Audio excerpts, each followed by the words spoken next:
booking office now. Well, Moran, Mr. Martin seems to have done his work very satisfactorily. I carried out your instructions in a letter, Professor. Now, Moran, let's get our bearings. That wall, I take it, faces Peldon Street. Exactly. Originally the main entrance to the station. And the lift shaft? Here, on this side.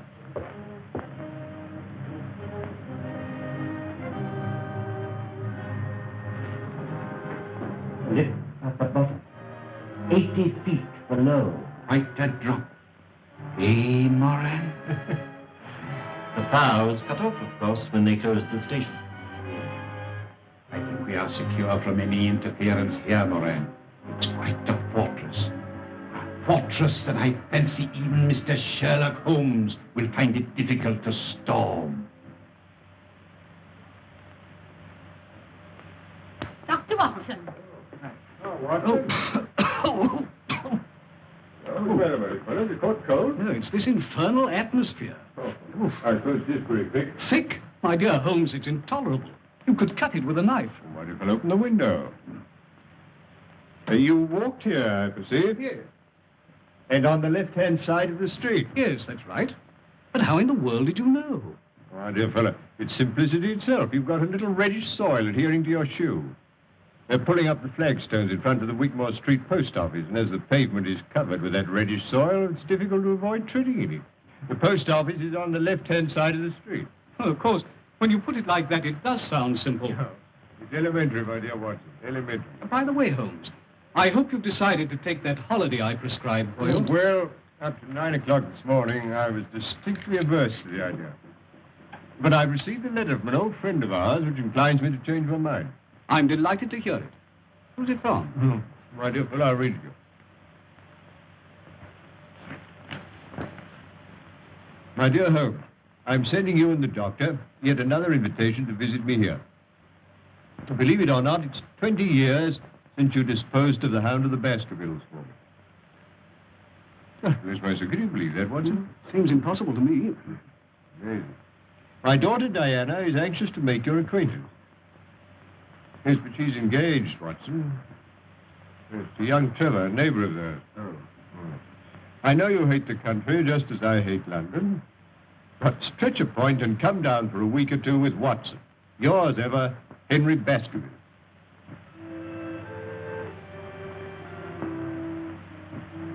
Father's asked Sherlock Holmes to come here for a few days. Why? The family hound come to life again? Oh, don't be absurd. Hello, you two youngsters. Oh, Dad, do you really think there's any chance of Mr. Holmes coming here? Well, as you know, I haven't been able to persuade him in the past. For the post, sir? Thank you, Jack. Holmes is a creature of habit. He likes to bury himself in Baker Street and work out his problems with the aid of, I don't know how many ounces of tobacco a day. I must say I'd like to meet him. He sounds a terribly brainy sort of chap. I wonder if he's any good at spotting winners. No. Holmes' hobby is spotting criminals, Jake. I don't think racing's quite in his province. Mr. Lestrade, sir. Ah, good morning, Lestrade. Anything important on hand? Morning, Mr. Holmes. How are you, Doctor? No. You've the air of something unusual having occurred. Well, yes, Mr. Holmes. Well, tell me about it. Have you find a cigar on the table? Thank you. I'm leaving London. Well, God bless my soul. This is a very sad development, Watson. With Professor Moriarty, that Napoleon of crime, still at large. You and your Professor Moriarty, Mr. Holmes. You seem to see his hand behind every other crime in the calendar. The Yard doesn't share your views, I'm afraid. They think it's all moonshine. Well, moonshine's a brighter thing than fog, Lestrade. However, tell me where you're going. Exeter. Exeter? Oh. Promoted Chief Inspector. Reorganizing the traffic, I presume. No. Barchester races. Half the West Country turn up. And they make Exeter their headquarters. Well, good luck, Lestrade. If your talent for organization is equal to your flair for detection, Barchester races should be something of a sensation. Thank you, sir. Well, in case it's any use to you, the Chief Constable, Colonel Ross, gave me something good for the Barchester Cup. Oh, what is it? His own horse. Silver Blaze. Well, there you are, Watson. Make a note of that. As a matter of fact, the doctor and I are going down to the West Country to stay with Sir Henry Baskerville, so we may possibly see you. I hope so, Mr. Holmes. If you do feel like having a flatter, Doctor, don't forget Silver Blaze. Watson, put a bit on for me. What?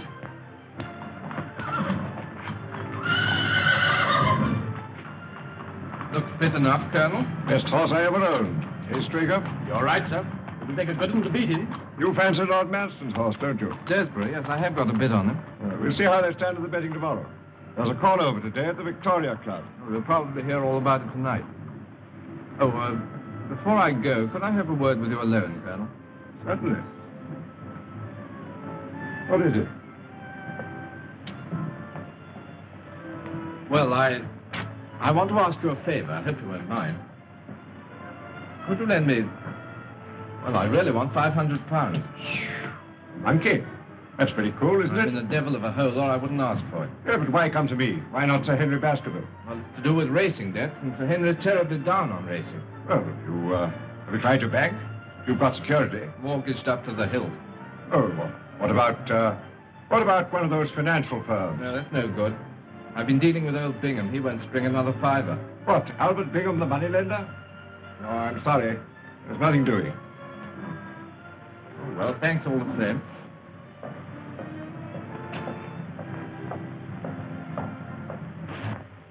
Got those instructions, Barton? Sure. I'm expecting a visitor in a few minutes. You'd better stand by with Prince till he goes. Very good, Professor. Eh? Bring him in.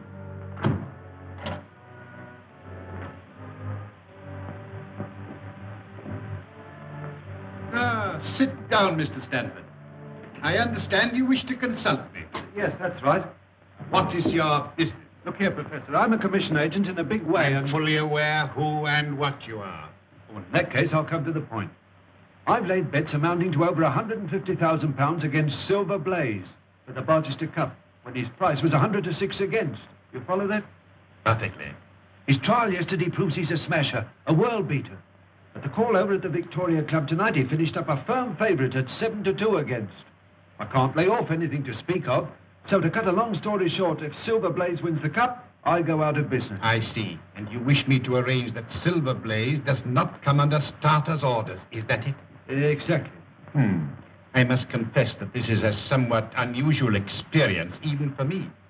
I've had some little association with the turf, merely as a form of recreation. And I have found in general that bookmakers are an honorable body of men. See here, Professor, I haven't come here... Sit down. I presume you are aware that what you're asking is out of my usual line of business. I thought you were prepared to take on anything for a consideration. Quite. It depends on the size of the consideration. Well, I've told you what I stand to lose. What's your price? £10,000. Pretty steep, isn't it? It's not my custom to argue about these matters, Mr. Stanford. Take it or leave it. Very well. Then that settles it. Now, Mr. Stanford, a few details. I'm going home now, Straker. I shall be there if you want me. Take every precaution. That's all right, sir. Hunter here sleeps in his box every night. His bed's pushed across the door and he bolts himself in from the inside. No one could even attempt to enter without waking him. Good. I can trust you, Straker. Tell me, Jack, what is the matter? There's nothing the matter, dear, really. Oh, yes, there is. I noticed it the moment you arrived. You're worried about something, aren't you? Really, darling, it's nothing. Here's the car.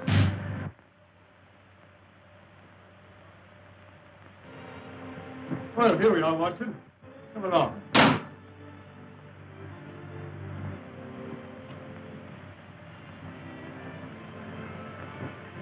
My dear Holmes, delighted to see you.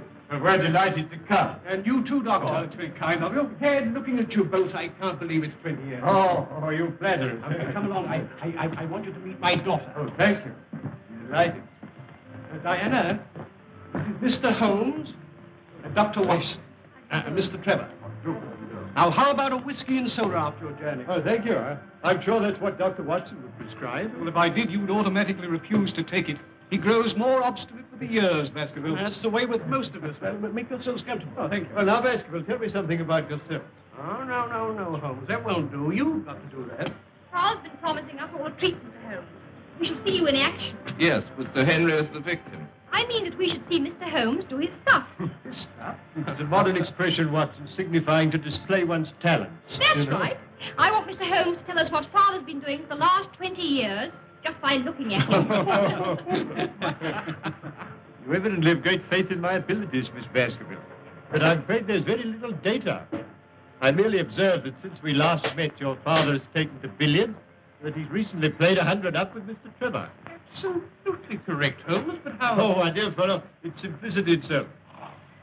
I observed that both you and Mr. Trevor have traces of blue chalk between the forefinger and thumb of your left hand, which were put there, obviously, to steady the cue. Amazing, Holmes. Oh, it's elementary, my dear Watson, elementary. There. I hope that satisfies you, Diana. Well, I expect you'd like to see your room. I'll show you, Mr. Holmes. You'll stay and dine, Jack? Thanks. If you'll take me as I am and don't mind my rushing off immediately afterwards, I've got to ride over the moor to King's Pyland. I'm trying to get Straker to persuade Colonel Ross to buy one of my ponies. Oh, that's all right, my boy. Come along.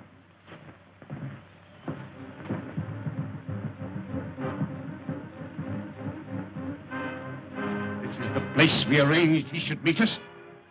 What's the time? It's just 8 o'clock. Here it is. You understand? Don't fail.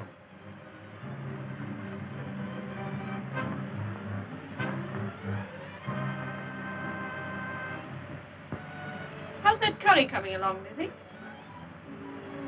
Just about ready, Mrs. Straker. Put some aside for Hunter when you've dished up. And take it across to him in Silver Blaze's box. Very good, ma'am.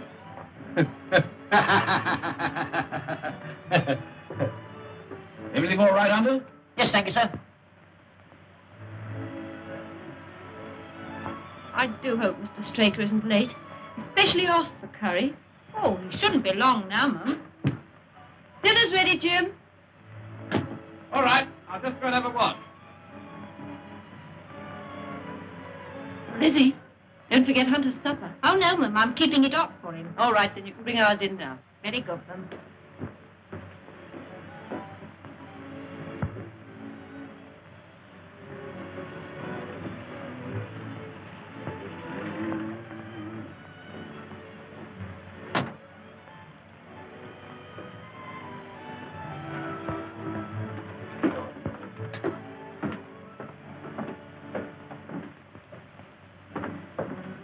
Yeah?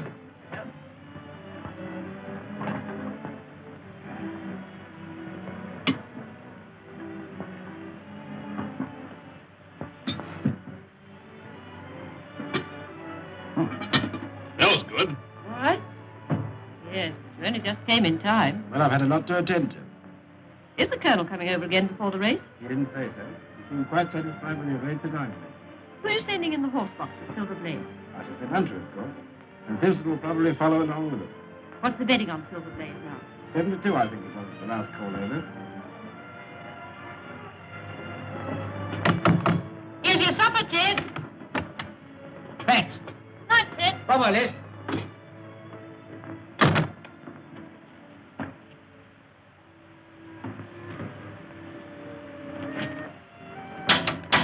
Anybody about? Oh, it's you, Mr. Trevor. Straker at home? Yes, sir.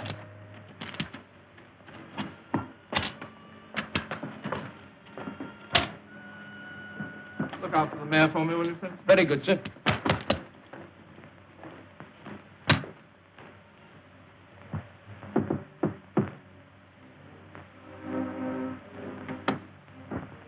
Ah, Mr. Trevor. Hope I'm not butting in. Not a bit. Come in. Just called round to have a chat about that pony. Sit down. Have a drink? No, please. Whiskey? Yes, thanks.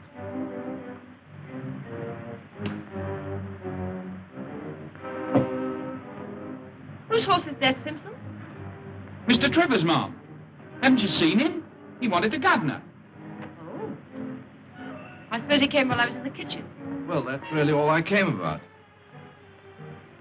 I want the Colonel to have the first refusal. I might tell him the price I've quoted and let me know what he says. Very good, Mr. Trevor. Oh, well, never mind.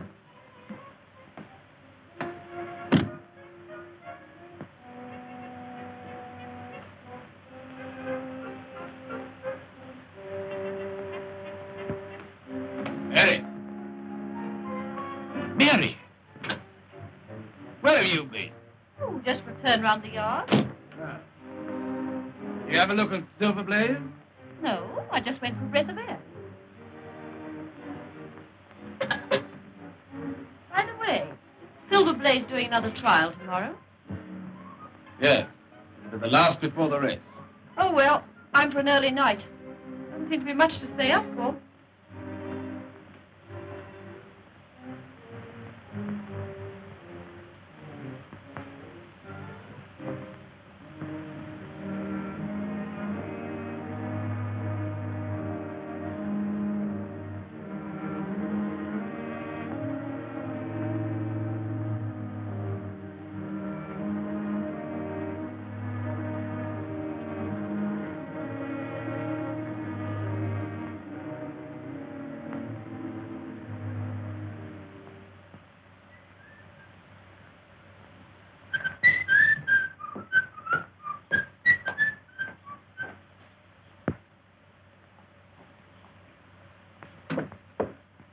Here, Ted, wake up.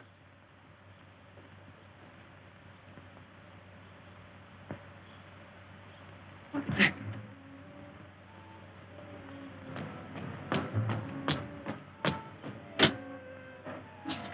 Where's the governor? Why, isn't he in the yard? What's up? Is anything wrong with Silver Blaze? He's gone. Gone? Yes, and Hunter's dead.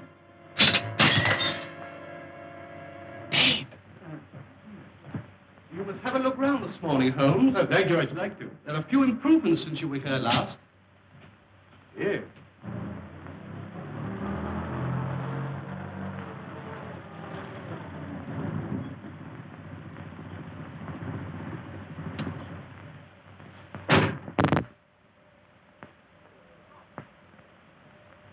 Hello, Ross. Who's there with him? Well, unless I'm much mistaken, that's my old friend Lestrade. Recently a member of the London police force, now transferred to Exeter. Hello, Ross. Morning, Baskerville. This is an early visit. Well, Lestrade, I didn't expect to see you so soon. You are Mr. Sherlock Holmes, I presume. Yes, and this is Dr. Watson. Now, how do you do? So I could find Mr. Trevor here. Why, yes, here is Mr. Trevor. Ah, I want a word with you, Mr. Trevor. Say, Ross, what's happened? There's the devil to pay, Baskerville. Last night, Silver Blaze was stolen. Hunter, my head lad, poisoned, and Straker has vanished. What's it got to do with Jack? That's what I'm here to find out. Well, perhaps we'd better go indoors. Come along, Ross.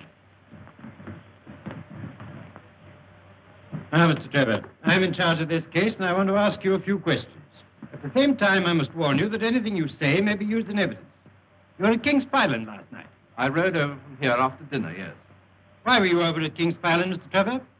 See Straker about the sale of a polo pony. That all? Yes. Why? You didn't make that an excuse to try and get information from the stable boys about Silver Blaze, for instance. What the devil do you mean? Not interested in Silver Blaze, perhaps. I'm interested in the race, certainly. So are thousands of other people. Now, Mr. Trevor. Just one moment, Lestrade, if you would allow me. Mr. Trevor, you say you discussed the sale of a polo pony with Mr. Straker. Was anyone else present? No. But not even Mrs. Straker? No. Quite. Now, Mr. Trevor, you said just now that you weren't particularly interested in Silver Blaze. You haven't by any chance to have your betting book on you? Do I think so. Why? you mind if I see it? It's my duty to tell you that I can't demand to see it, not now, that is, but... Yes, it is.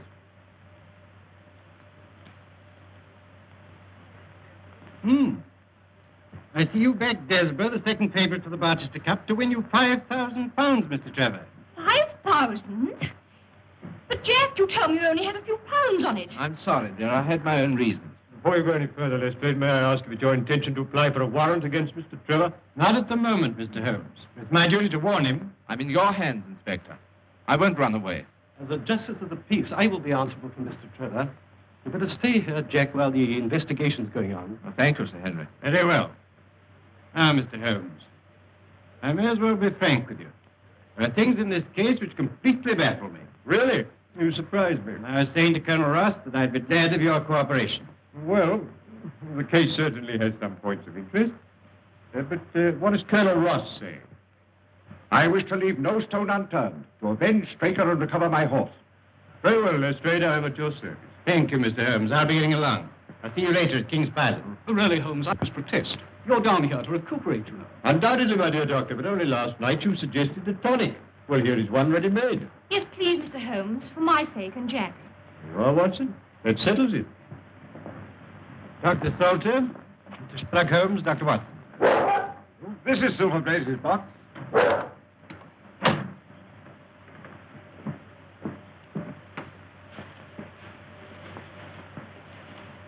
So what, in your opinion, was the cause of death, Doctor? An overdose of powdered opium. In that case, he would have died in his sleep. That is so. The remains of the lad's supper, I presume. Yes, curried mutton. Oh, curry? That's significant, Lestrade. I don't know, Mr. Holmes. Any food containing sufficient poison could cause death. Oh, would it really? Really, I hadn't thought of that. Now, look, you must read my little monograph on the whole art of poisoning. But did the people of the house partake of the same dish without any ill effect? Yes, Mr. Holmes. Well, where is the stable boy who discovered the crime? Somewhere outside in the yard. Would you let me see him? Certainly, I'll fetch him.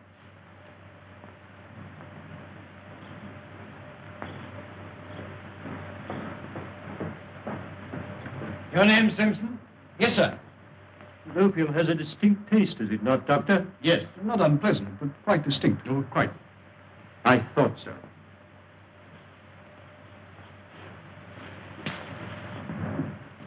Oh, is this the boy? Yes.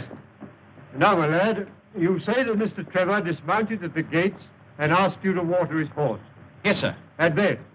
He went towards the cottage, sir. And in doing so, he would, of course, have to pass Silver Blaze's box. Yes, sir. He went along that side. But you didn't actually see him pass the box? No, sir. I had my back to him. Yes.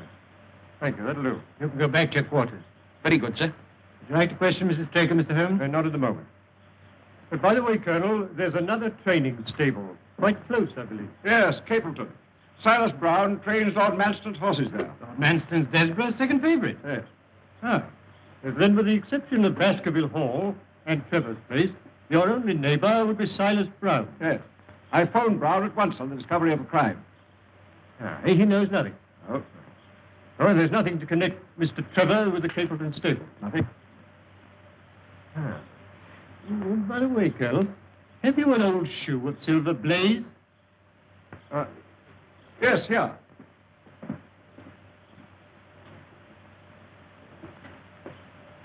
How about this one? Oh, yes, thank you. Thank you. I'll put it in my pocket for luck. And have you a photograph of the horse? I think so.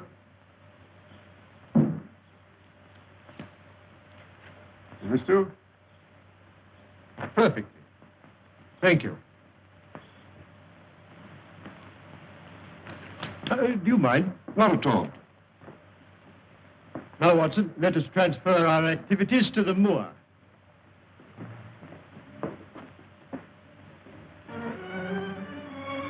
That building on the skyline, I presume, is Capleton. Yes.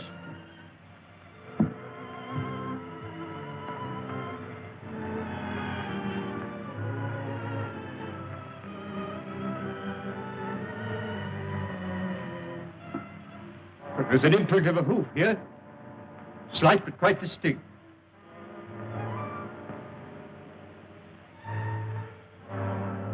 An exact fit. And here a footmark. What's that? Watson. It's Straker. Obviously, he followed the thief, caught him up here. There was a struggle. He paid with his life. And here's the torch he used to take the horse.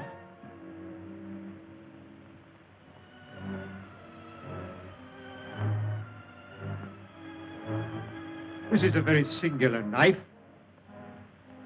Surely this is something in your line, Watson. Yes. It's what we call a cataract knife. Yeah. As I thought. Devised for very delicate work. It's a curious weapon for defense. Lestrade? The best you could lay hands on at the moment, I suppose. Yes. Yes, very possibly. No trace of blood, I could see.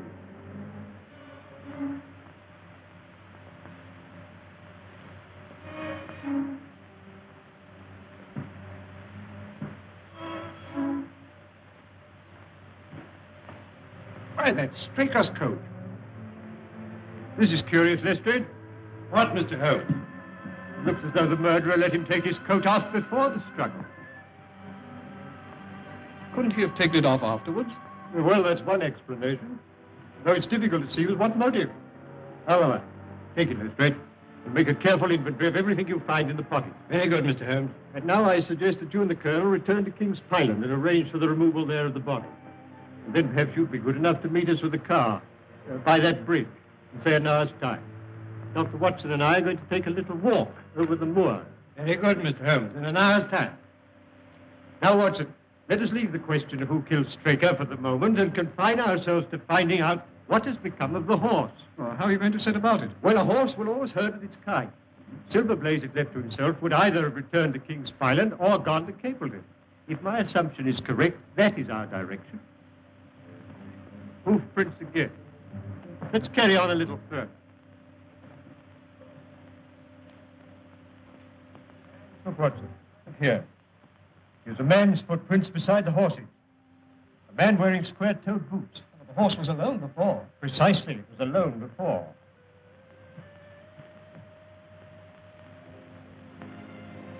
And here we are. Here's the same footprint.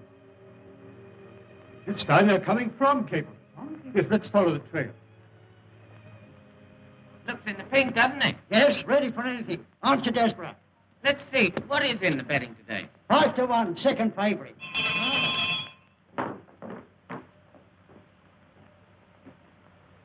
Journey date, Watson. We don't want any loiterers here. I only want to ask a question.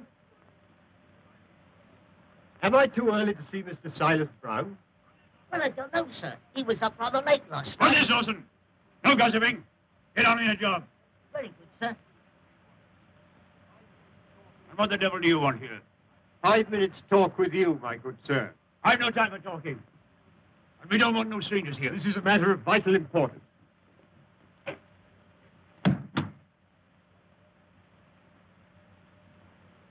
a lie. A lie. Very well. Shall we talk it over here or inside? All right. Come on. I shan't keep you more than a few minutes, Watson. That's all right, Holmes. Now, Mr. Brown, I'm at your service.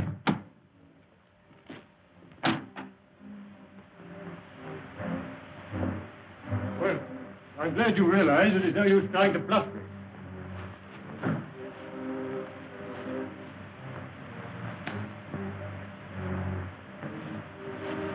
Yes, that's quite a clever bit of faking, Brown.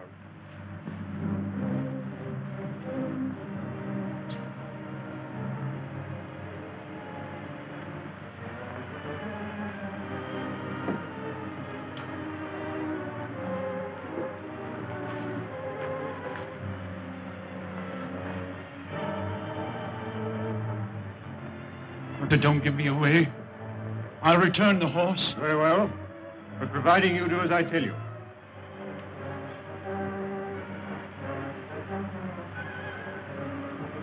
Now, Brown, no tricks. You understand? I understand, sir. Your instructions shall be carried out faithfully. Very well. Guard him night and day. And engage a special detective escort when you take him to Barchester. I will do everything you say, sir. The horse shall be there. Very well. But remember... You may trust me, sir. Yes. Yes, I think I can.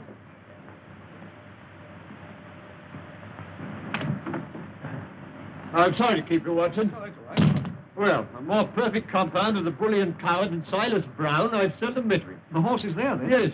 Of course, he tried to bluff it out. But I described to him so exactly what his actions had been last night that he's convinced I was watching him. Well, what actually happened, Holmes? I'll tell you. Now I must go and collect Mr. Holmes and Dr. Watson. I must say I haven't much hope of their having found the horse. I'll be here when you come back.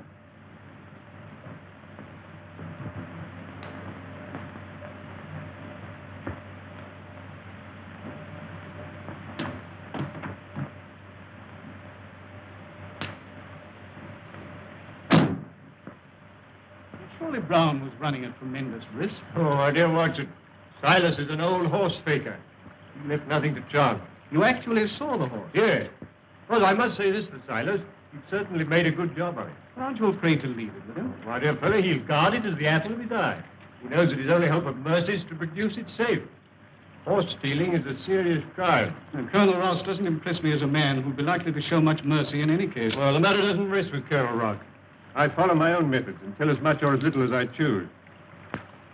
I don't know whether you've observed it, Watson, but the Colonel's manner to me has been somewhat rude.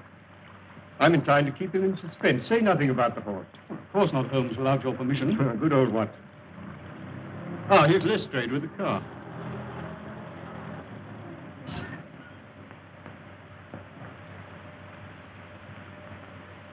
Well, Mr. Holmes, seen anything? Yes, we've seen some very interesting things, Lestrade.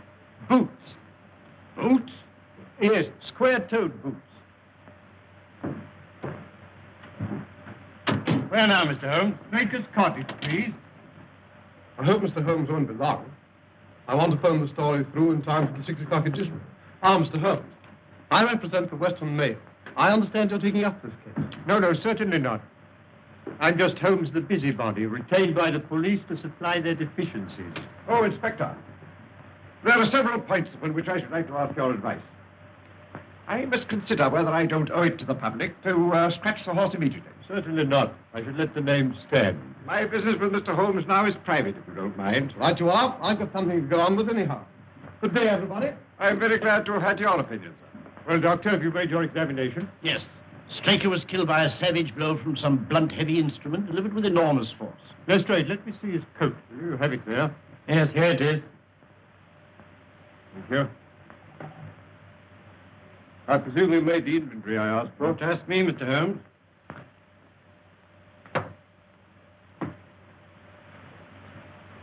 Letter in envelope. London postmark. Pipe. Briarwood pipe, Lestrade. Pouch. Pouch of sealskin. Matches. They're foreign. Telegram.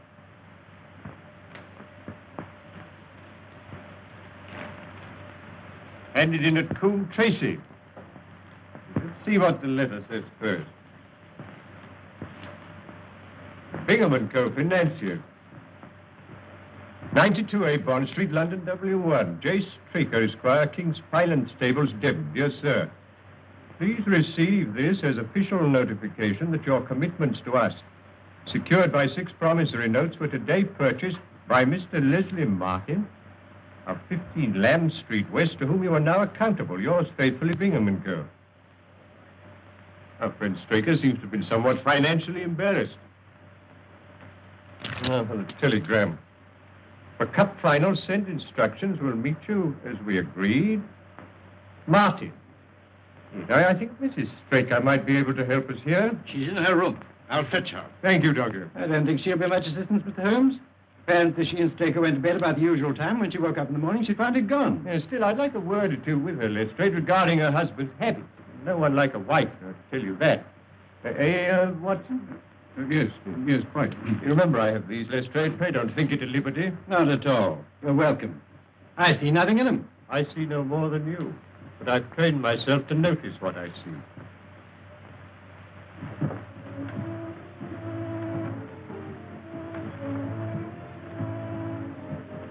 Oh, Mr. Lestrade, have you discovered anything? No, Mrs. Straker. But Mr. Holmes has come over to help us. We shall do all that's possible. I won't detain you a moment, Mrs. Straker. I realize what you're going through. I just want to ask you this. Are you by any chance a light sleeper? Yes, Mr. Holmes. As it happens, I am. I noticed a dog in the yard. Does he sleep out there at night? Yes, always. He's a very good watchdog. You didn't by any chance hear him barking during the night? No, I didn't. No.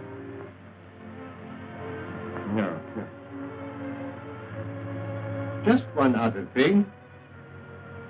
Was your husband interested in football? Oh, no.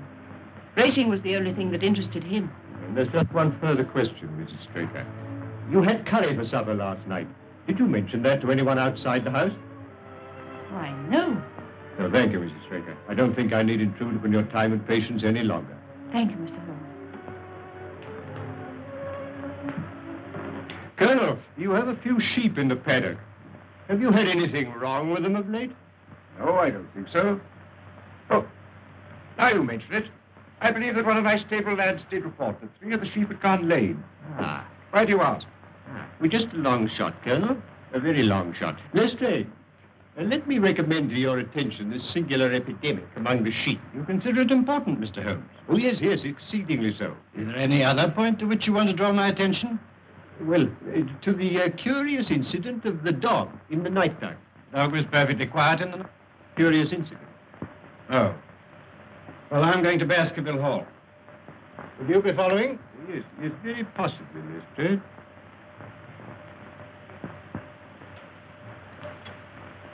Hello. Could you please give me Coombe Tracy Post Office? Yes, I'll hold on. Coombe Tracy is a small village, is it not? Yes, just a hamlet. And then the postmaster would like you to remember any strangers who came into his shop. I should think so. Hello, is that the postmaster, Coombe Tracy? Look, I'm speaking for Mr. Straker of King's Pyland. He received a telegram yesterday signed Martin, dispatched from your office. If he cannot recall anybody of that name, could you kindly describe the sender to me? Yes.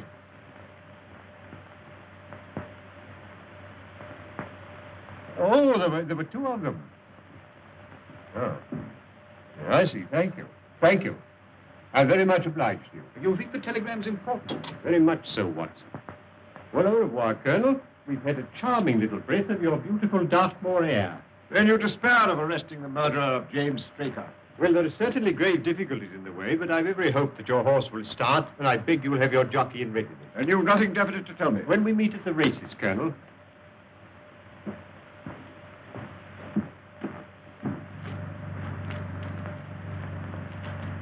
What do you make of it all, Holmes? It's innocent looking enough at first sight, Watson. But the fact that Straker was not interested in football persuaded me that this is not to be taken at its face value. You observed, of course, that the name of Martin appeared in both the letter and the telegram. Yes, it struck me as curious. It is highly significant, Watson. This telegram is peculiarly interesting. You mean it's in code? Yes, and a very elementary one. By simply crossing out each alternate word, the message assumes an entirely different meaning. Instead of a request, it becomes a peremptory order. For final instructions, meet as agreed. Martin. What did the postmaster at Coombe Tracy tell you? He described the senders. 2 strangers. Unquestionably Moriarty and Moran. Watson, the professor, is behind all this. You mean he's responsible for the deaths of Hunter and Straker? Of Hunter, yes. Of Straker, no. In fact, I fancy that Straker's death was the most unfortunate thing that could possibly happen from Moriarty's point of view. All through the season, my luck was dead out. I found myself in trouble to the tune of £4,000. I went to Bingham and raised what I could. And as a last plunge, I backed Desborough to win me 5,000. Make or break. Well, why didn't you come to me, my boy? Well, you're not a betting man, Sir Henry, and I was afraid you wouldn't understand. That's why I kept it dark, even from Diana.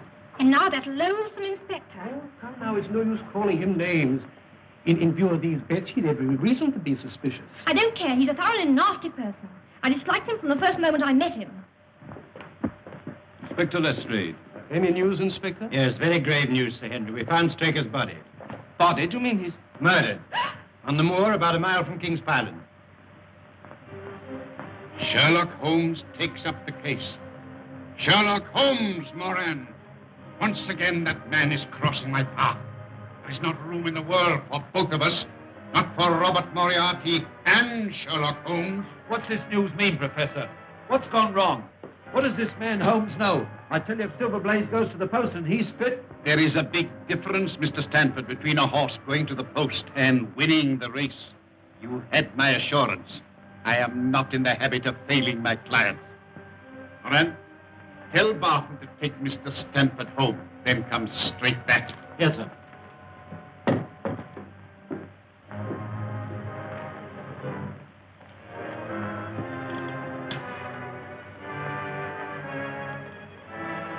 Prince, it's now 4 o'clock. Have the car ready in 15 minutes. Very good, Professor. Are we out for a long run? Yes, we've got to be back in Devon well before midnight. And Prince,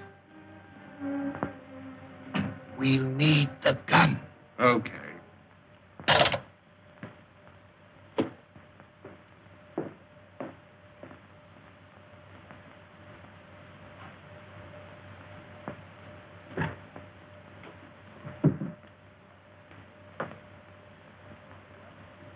What have you got there, Prince? Oh, you haven't seen this little gadget before, have you? No. You hadn't joined us when it was last used. Let's have a look. It's a magazine air gun, absolutely silent and immensely powerful. Made specially for the Professor by a well-known foreign gunsmith. Seems you're going to use it again. Oh, there you are, Barton. I want you to take Mr. Stanford home. Yes, we're in deeper waters than you think, Lestrade, but we must take the case one step at a time. Now, I've progressed so far, I'm glad to say, as completely to exonerate Mr. Trevor. You've got to convince me, Mr. Holmes. I've every hope of doing so. Now, you will agree that Hunter was murdered in order that the horse could be stolen. Exactly, we all know that. When I examined the remains of Hunter's supper, I remarked on the fact that it consisted of curry. Yes, but I still don't see. Well, perhaps I could help you, you see. And one or two other things as well. That was the first link in my chain of reasoning. Hunter was poisoned with powdered opium, and powdered opium is by no means tasteless. Well, then, Mr. Holmes, why didn't the boy notice? By no means tasteless when mixed with any ordinary dish. Curry was exactly the medium which would disguise that taste. So, you remember that I asked Mrs. Straker if she told anyone they were having curry for supper that night, and she replied, no. Yes, I remember you putting that question. Well, it's surely too monstrous a coincidence to suppose that Trevor happened to come along with powdered opium on the very night when a dish was served which would disguise its flavor. That is unthinkable, Lestrade. That certainly is a strong point. And there's a further point, even more significant, Lestrade. The silence of the dog. Though someone had been in the stable and fetched out the horse, the dog had not barked enough to arouse Mrs. Straker, who was a light sleeper. You know, obviously, the visitor was some member of the household. So then what do you make of it, Holmes? One thing for certain. Trevor becomes eliminated from the case. Well, I confess, Mr. Holmes, in view of what you say, I don't know what move to make. Make no move at the moment, except to assure Mr. Trevor that all suspicions of him were unfounded. You know, we're old friends, Lestrade. I should hate to see you make such an ass of yourself as wrongfully to arrest the future son-in-law of Sir Henry Baskerville. I appreciate that. I'll speak to Mr. Trevor. Who's that taking my name in vain? Mr. Trevor. I've just had a little chat with Mr. Holmes. And I'm glad to say that he sees eye to eye with me. You quite understand that at the commencement of this case, it was my duty to follow up any clue, however slight. I don't mind telling you now that I never seriously suspected you. Well, he can't say fairer than that, can he? Well, I'm very glad you feel that way about it, Inspector. Yes, I still don't see how it helps us. Who did put the opium into the curry? Who did steal the horse and kill Hunter and Straker? My dear Lestrade, it's a capital mistake to theorize before you have all the evidence. It biases the judgment. Then you're not going to tell us anything, Mr. Holmes? Well, not at the moment, Miss Baskerville. There's one other link in the chain to be tested, and to do that, I'm afraid we must return to London tonight. Tonight? Yes, Dr. Watson and I are sorry to have to run away like this. Well, there's nothing before the midnight train from Exeter. Dinner will be ready in a few moments. You've heaps of time to dine here in comfort before you go. Well, thank you. I shall be delighted. I hope you'll stay and dine too, Inspector. Oh, thank you, sir.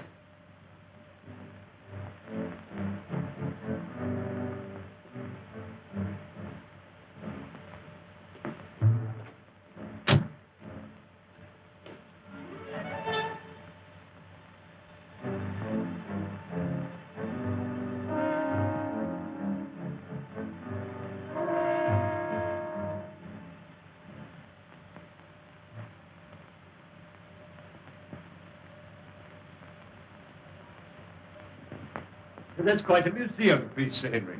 Well, we've had it a long time. Well, it's nearly 11, Holmes, and if we're to catch that midnight train from Exeter... I'll order the car. Don't bother, Sir Henry. I'll take Mr. Holmes and the doctor in mine. Well, thank you, Lestrade. It's a pity you've got to leave us, Holmes, and I'm sorry you can't tell us any more. You're leaving 3 very puzzled people. Well, I hope to solve the puzzle for you all on Cup Day, in Colonel Ross's box.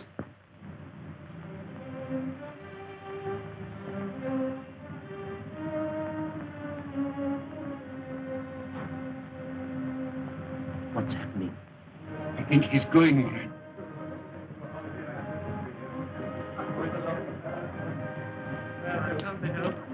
Au revoir, Holmes. Safe journey. Thank you so much. Goodbye.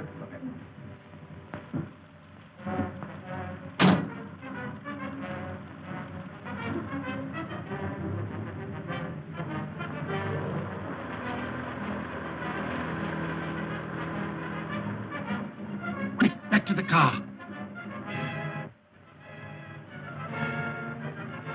Follow that car.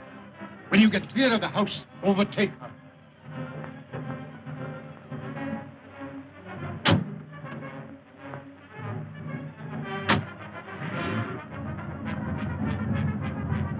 I've the strongest reasons for thinking that Professor Moriarty's the brains behind this crime. You know, he seems quite an obsession with you. You still don't believe in the professor? Frankly, Mr. Holmes, I do not. Another few yards, Moran, then let them have it. Oh, no. There's a car following her. Quick, down for your life.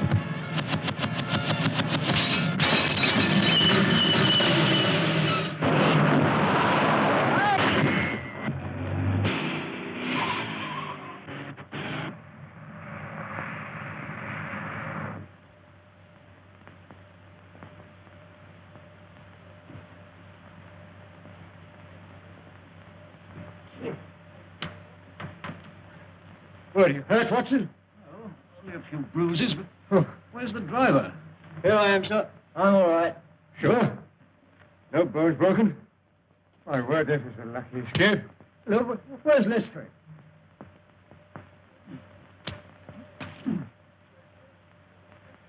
Watson, you see Lestrade? Lestrade!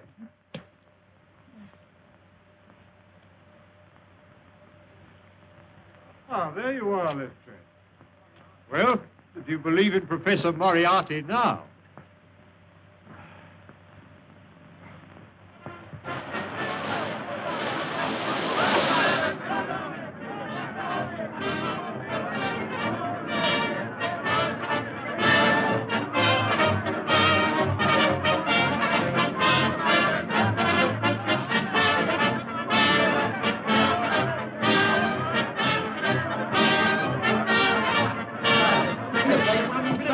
Silver Blaze, 61. I'll take 60 pounds to 10.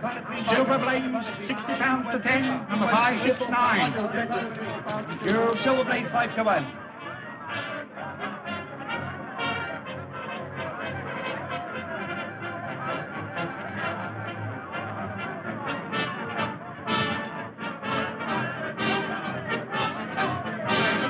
May I borrow your glasses, Mr. Holmes?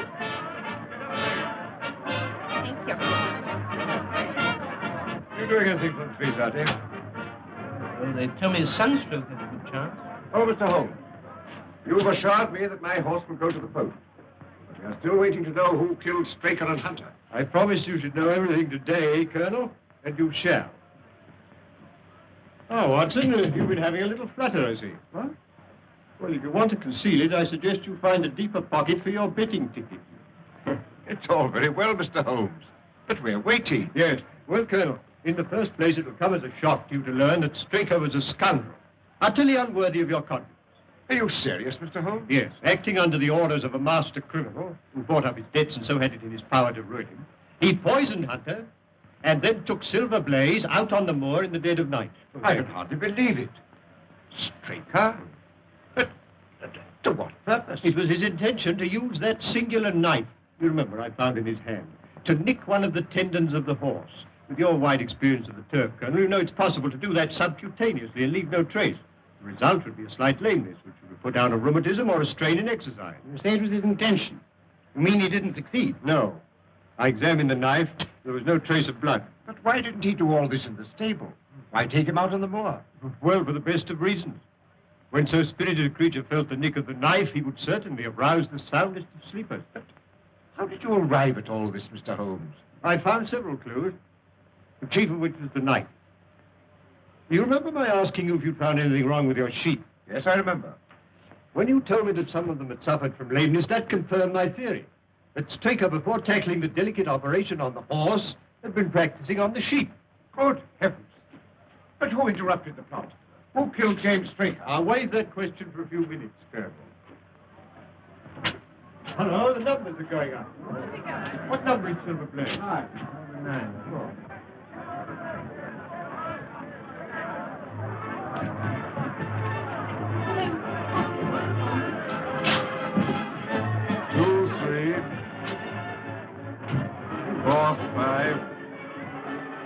6. Curtain number 6. By my jock, he's riding another horse. Silverblaze doesn't run. Look, Holmes. Silverblaze doesn't run.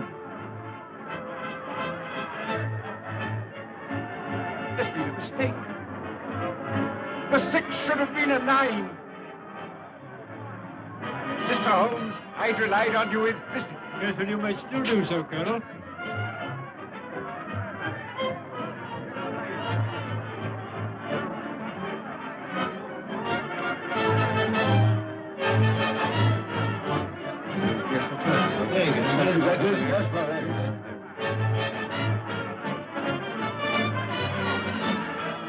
That's my horse. Yes, and that's the murderer of James Strait. What? It was a kick from Silver Blaze that killed your trainer.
A bullet has penetrated the shoulder and lodged near the lung. But we heard nothing. You wouldn't.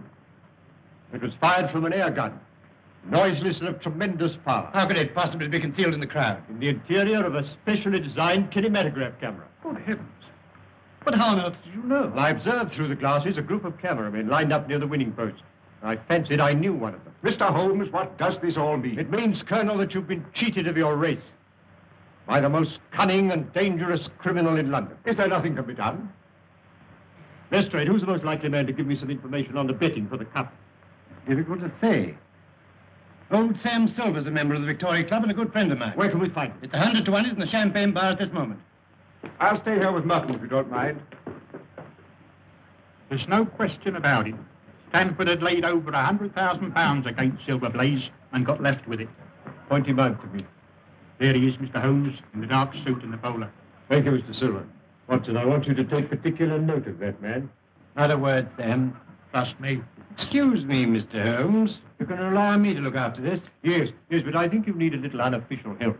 Just to supplement your usual happy mixture of cunning and audacity. Is there anything I can do? Yes, my dear Watson.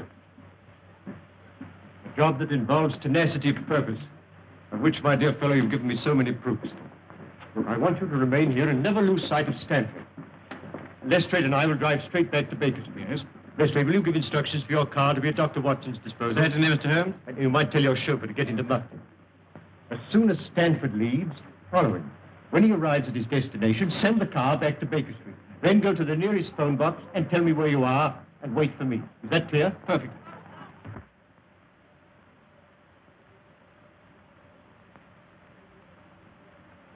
Yes, come in. Mr. Holmes, it's nearly midnight. You really must eat something. Can't I tempt you to a night's bit of haddock?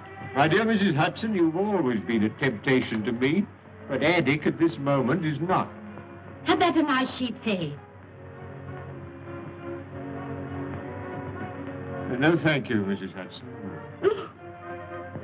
I suggest you go to bed, Mrs. Hudson. Oh, very well, sir.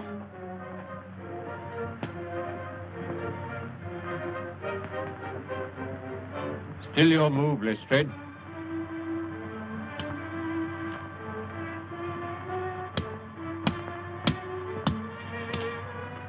My mind's not on the game, Mr. Holmes. I wonder what has happened to Dr. Watson. Well, now, let's see. It was 5 o'clock when we left the course, and it's now... Well, now it's nearly midnight. We ought to hear something soon. But tell me, Mr. Holmes, why did you leave Dr. Watson to do the trailing? Why not yourself? Because, my dear Lestrade, when you set out to draw a badger that's gone to earth, you send a ferret down after him, while the man with the gun remains outside. Professor Moriarty is the badger, Dr. Watson is the ferret, and I, my dear Lestrade, am the man with the gun. I see. And Stanford? Well, Stanford, if he's a wise man, will go straight to Moriarty with whatever price he's paying.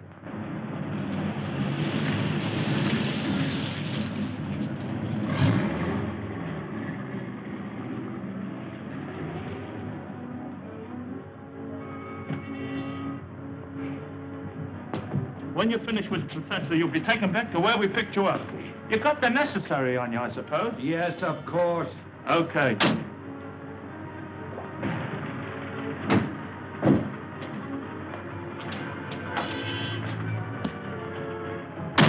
I want you to go straight to Mr. Holmes' rooms in Baker Street.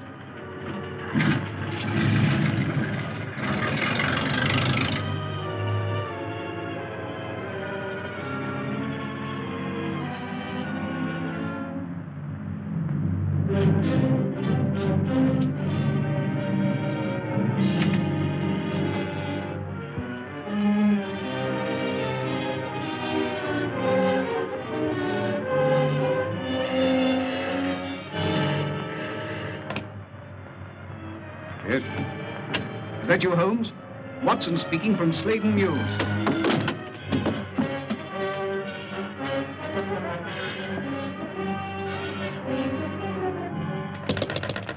Watson! Quick, Lestrade, there's something wrong. They've got Watson. Inspector Lestrade chauffeur, sir. Good. Drive us to where you dropped Dr. Watson. Right.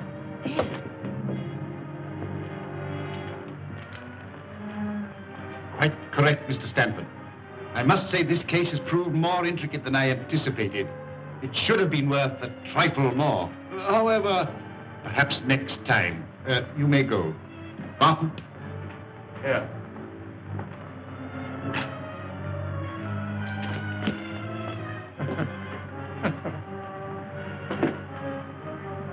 Next to Mr. Holmes himself, I don't know anyone who'd be more welcome.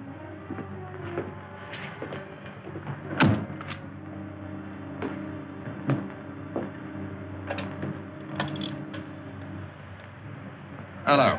Professor? Who do you think I got here, of all people? No. Dr. Watson. Eh? Watson, did you say? Dr. Watson? What are you doing here? Come on. Yes. Yes. Caught him prowling around the yard. Shall I bring him in? No, not just yet, Prince. I leave him alone with his thoughts for a while. Nothing like a little suspense. I imagine that 3 weeks' wait for the hangman is infinitely worse than the final interview. Eh, Moran?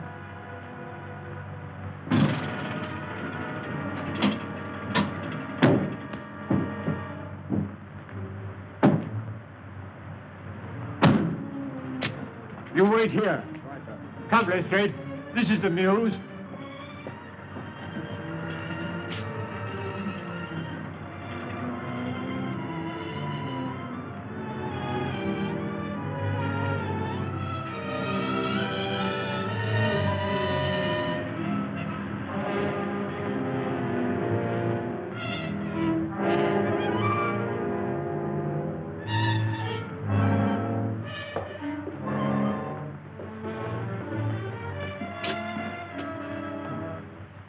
Looks pretty solid, Lestrade. What building is this? This must be the back of the old Felden Street Tube Station.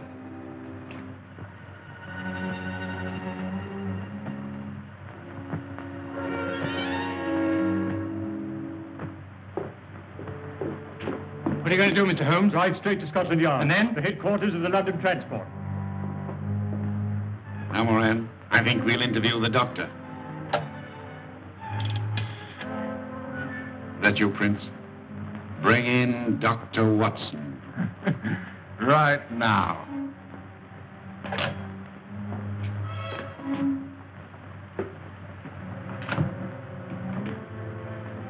Now then, Doctor.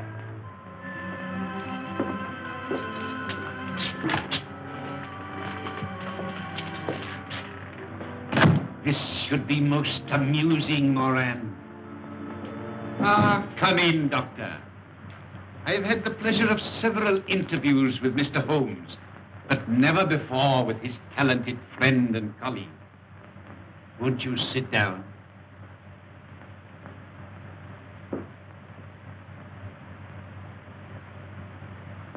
May I ask what you are doing in this neighborhood? I'd good reason to think it was your neighborhood, Professor. Really? As a matter of curiosity, may I ask you how you got here? By following Mr. Holmes' instructions. Ah, I see. Then I'm afraid it's going to prove rather unfortunate for you, Doctor. I have not taken these somewhat elaborate precautions to conceal my whereabouts in order to have you report on the subject to Mr. Holmes. You mean I'm going to have some difficulty in leaving? Oh, no, my dear Doctor. Oh, dear, no. There will be no difficulty about that.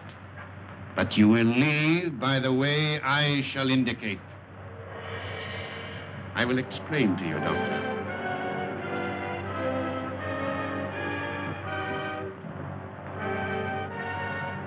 You are now in what was the Peldon Street Tube Station. Behind that panel is the lift shaft. It's a sheer drop of 80 feet. If you have any last message to send to Mr. Holmes, I will see that it is delivered. Sherlock Holmes will call a reckoning with you, Moriarty, without any reminder from me. So that is your last word.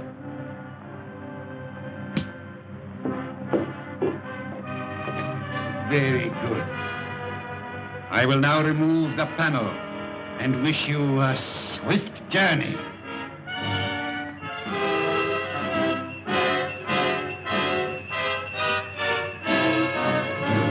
Don't move, any of you. Holmes! Except you, my dear Watson, who I'm sure will be more comfortable with us. You must excuse me for trespassing on your private property. I've had the lift put in order again. You clever... No compliments, please. I arrest you, Robert Moriarty. On what charge? For being concerned in the murder of the stable boy, Edward Hunter. And for an attempt on the life of Mr. Sherlock Holmes, Dr. Watson, and... That'll do to go on with, Lestrade. When the professor has answered to those charges, there will doubtless be a number of others to occupy his attention. Listen, Holmes. There's no prison can hold me. No, I almost wish that were true, Professor. Life would be very dull without your activities. Watson, might I trouble you for a match? I think our quiet rest in the country has been a great success. Holmes, blast you. Well, it's the most amazing case we've ever solved, Holmes. Elementary, my dear Watson. Elementary.